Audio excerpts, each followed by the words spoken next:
Kekacauan FAM bikin Malaysia makin jauh dari peta persaingan. Sementara itu, Ivar Jenner tampil garang lawan Mali dan ngelontarin pesan pedas ke Indras Jafri soal kondisi tim.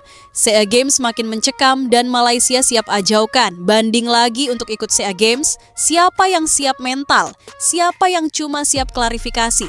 Kita mulai dari Timnas Indonesia U22 sedang berada dalam fase yang jarang terjadi, fase tenang, rapi, dan bekerja. Iya, bekerja. Bukan drama, bukan gimmick, bukan jumpa pers untuk klarifikasi hal remeh. Yang ada ya, latihan, evaluasi, uji coba, pembenahan, ulang lagi sederhana. Seperti tim sepak bola normal pada umumnya. Lalu kita lihat ke negara lain, Thailand. Oh jelas, mereka serius. Vietnam sudah latihan kayak negara yang hendak perang. Bahkan Laos pun mulai menata skuad. Tapi Malaysia? Astaga, Malaysia seperti rumah orang lagi mati lampu. Gelap, panik, semua teriak. Dan FAM lari-lari bawa lilin, padahal masalahnya bukan lilin. Masalahnya mesinnya korslet dari awal. Sementara Indonesia menyiapkan strategi menghadapi Mali, tim tangguh dengan pemain kuat dan komposisi fisik premium, Malaysia malah menyiapkan berkas banding berkas bro. Di saat kita latihan transisi, mereka latihan tanda tangan. Bukan kalah oleh lawan, kalah oleh kelalaian sendiri. Dan itu menyakitkan, karena Malaysia sebenarnya punya pemain-pemain muda yang menjanjikan. Tapi bagaimana mau berkembang kalau federasinya sibuk memadamkan api yang mereka nyalakan sendiri?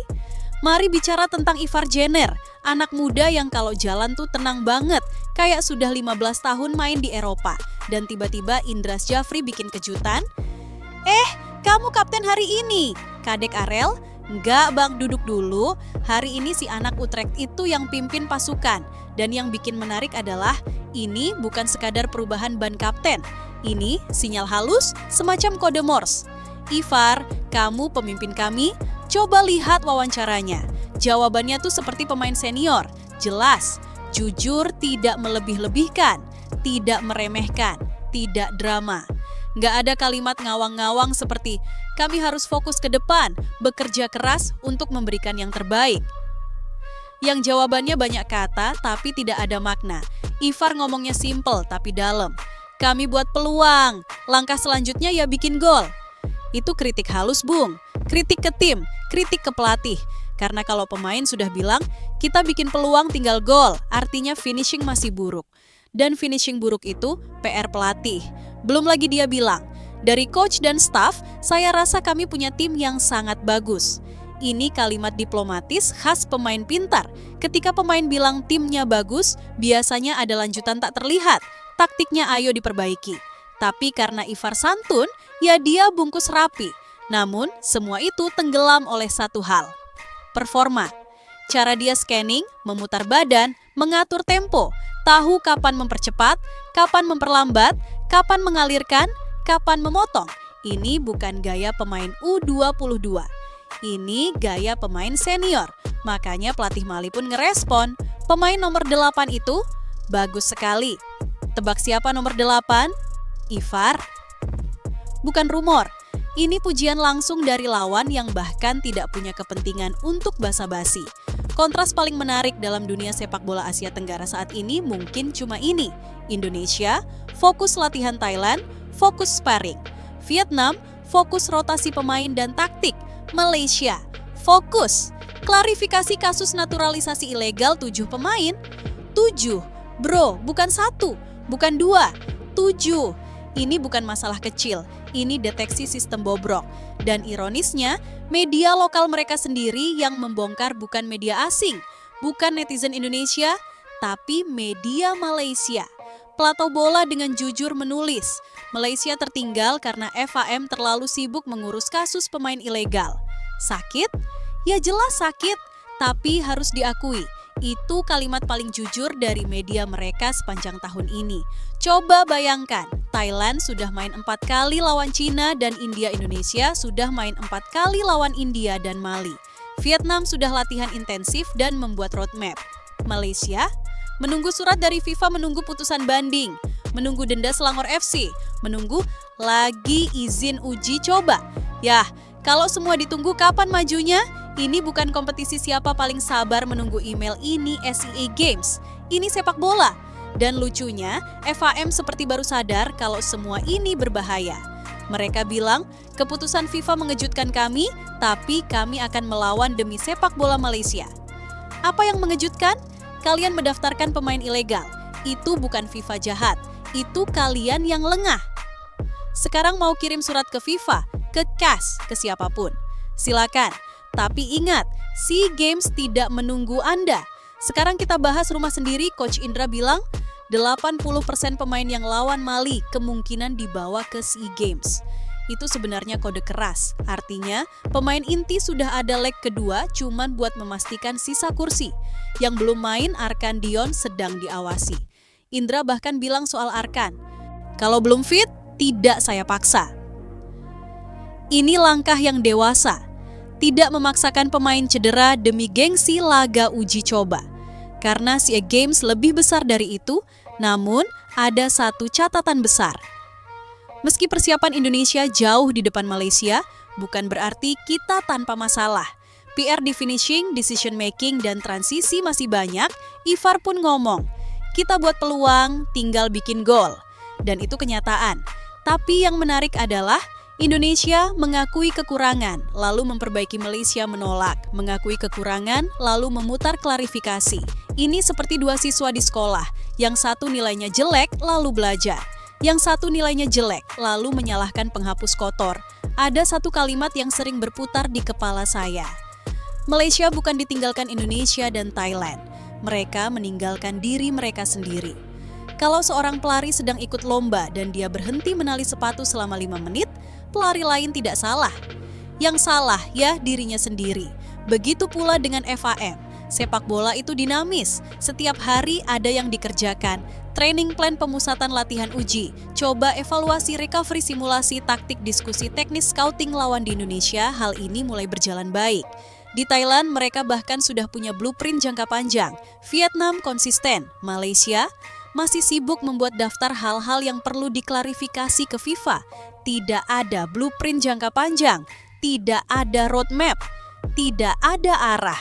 Dan ketika tidak punya arah, jangan salahkan orang lain jika Anda tertinggal. Mari sedikit membahas 3 rival utama. 1 Thailand, 4 uji coba. Pola passing rapi, pelatih tegas, persiapan matang. Seperti tim yang sudah siap ke final bahkan sebelum turnamen dimulai 2. Vietnam gila latihan. Serius, ini negara yang kalau dibilang latihan jam 7 pagi, muncul jam 6. Kalau dibilang latihan 90 menit, mereka latihan 120 menit. 3 Indonesia mulai menemukan ritme. Mental makin matang. Pemain makin percaya diri, mulai berani duel fisik, mulai berani memegang kendali, mulai berani mengatur tempo. Dan yang paling penting, kita sudah berhenti takut. Dulu main lawan tim Afrika mentalnya goyang. Sekarang kita malah tanding 2 kali.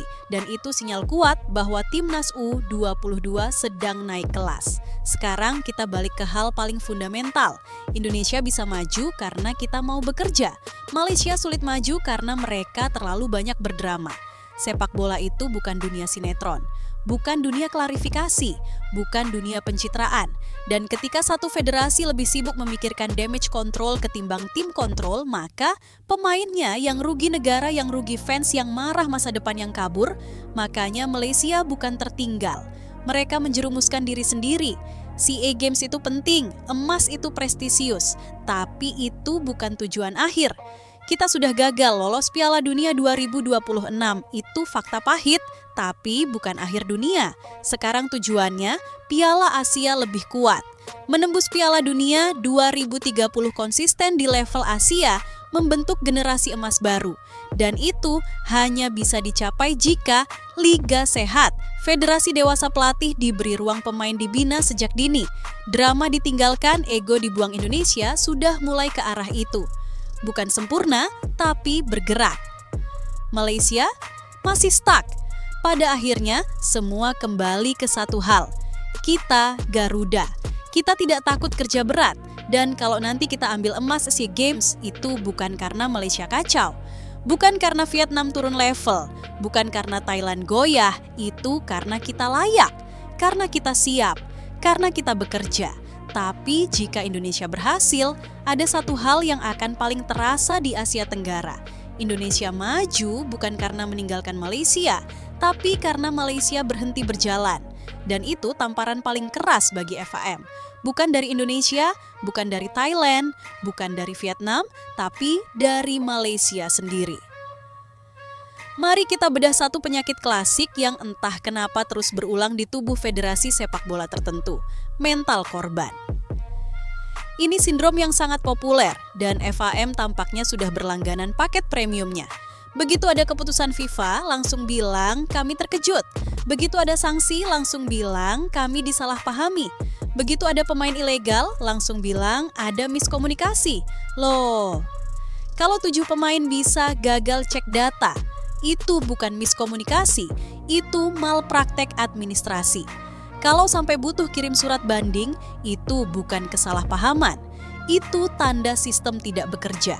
Dan ketika Malaysia terancam tidak siap SEA Games, FAM mengeluarkan kalimat standar andalan mereka. Kami akan memperjuangkan sepak bola Malaysia, padahal fans di Malaysia sudah capek, sudah muak, sudah bosan dengan skrip yang sama. Karena memperjuangkan sepak bola Malaysia, tapi uji coba nihil, program kacau, jalan keluar tidak ada, pemain dibiarkan menggantung, liga pun penuh drama. Itu bukan perjuangan. Itu manajemen bencana. Ibarat rumah bocor, FAM tidak memperbaiki genting.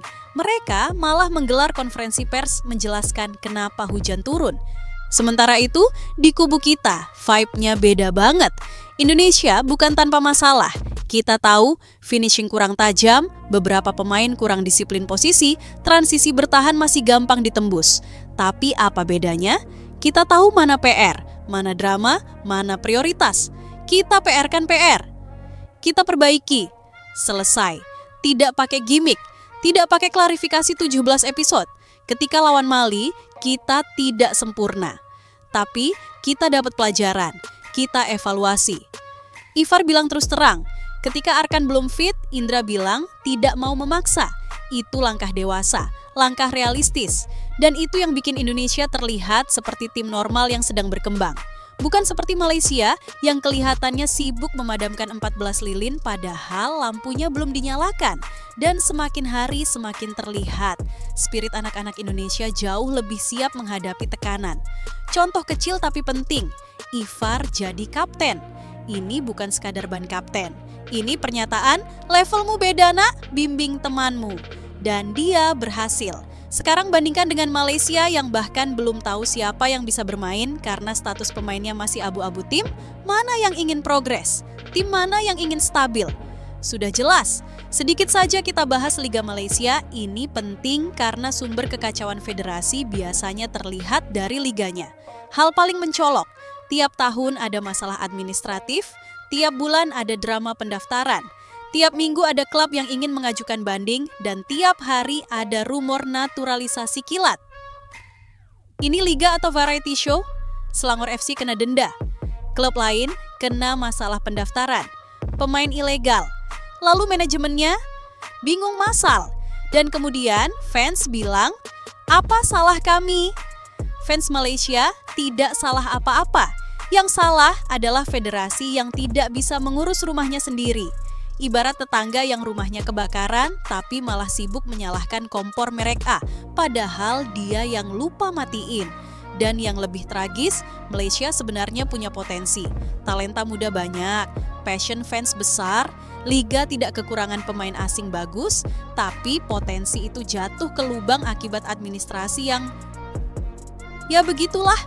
Bukan karena pemainnya jelek, bukan karena bakat mereka kurang, tapi karena sistemnya mati suri entah sejak kapan, tapi Indonesia pelan-pelan berubah. Ada tanda, ada gejala, dan kini mulai terlihat jelas. 1. Pemain makin profesional, mereka makan benar, disiplin latihan, fokus, mentalnya naik 2, mental tanding meningkat. Dulu lawan tim Afrika ciut, sekarang lawan Mali 2 kali, mantap. 3. Taktik makin nyambung. Masih ada kurangnya, tapi ada arah. Tidak buram seperti dulu. 4. Federasi jauh lebih stabil, tidak sempurna tapi bekerja, bergerak. Perubahan-perubahan kecil ini membuat Indonesia naik pangkat dari tim yang harus dihindari menjadi tim yang bisa mengancam siapa saja. Dan itu yang bikin Malaysia gelisah. Ketika Indonesia lari, Malaysia terdiam. Ketika Indonesia berkembang, Malaysia sibuk klarifikasi. Ketika Indonesia mematangkan taktik, Malaysia masih mencari siapa pemain yang legal dan ilegal. Ini bukan lagi soal rivalitas, ini soal arah masa depan. Kalau ditanya jujur, apa yang paling ditakuti FAM? Jawabannya bukan Indonesia, bukan Thailand, bukan Vietnam. Yang paling mereka takuti adalah cermin, karena cermin menunjukkan sesuatu yang tidak ingin mereka lihat, ketertinggalan yang mereka ciptakan sendiri. Kalau Indonesia maju, yang panik bukan Indonesia. Yang panik ya mereka yang stagnan. Bayangkan, SEA Games tinggal sebentar.